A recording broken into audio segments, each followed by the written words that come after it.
Dr. Miller is a well-known plastic surgeon in the Boston area. He is quite successful in subtle and effective facelifts, and he is a master at facial rejuvenation with lasers as well as fillers and all modern technology. While Dr. Miller focuses on the face with both surgical and non-surgical interventions, I also focus on the body. I focus on breast augmentation, breast lifts, breast reduction, and I do a lot of body procedures where I do liposuction, non-invasive body procedures, and tummy tucks.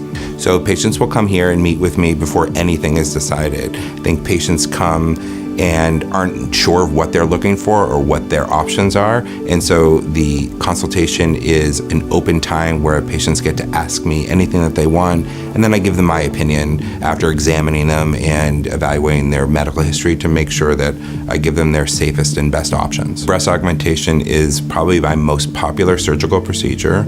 Women who come to this office want to have a fuller breast, but don't want to have an overfilled breast. And they'll come and talk to me about their interest and also what their desires are for breast augmentation. And then after I examine them, then I'm able to tell them what their best options are, because the best breast augmentation improves upon what patients have and not creating something that's not already there.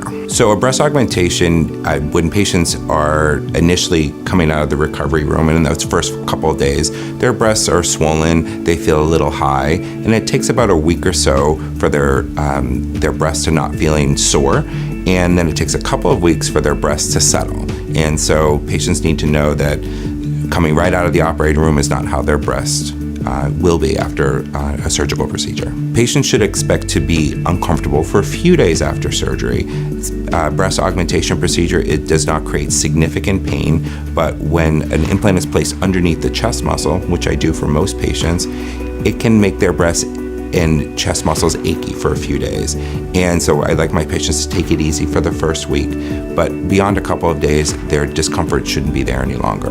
I ask them to not exercise for the first 3 weeks, and after 3 weeks, their recovery is pretty much done and they can come back to their normal activities.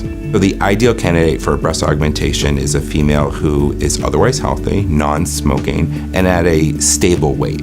And hopefully she's done with having children or not going to be having children for some time, because children can change the shape of their breast and increase sag and can certainly complicate a procedure. So when patients come to see me for a breast augmentation consultation, she and I will meet, we'll discuss her aesthetic interests, and then I'll explain to her what my aesthetic interests are in creating an improved breast.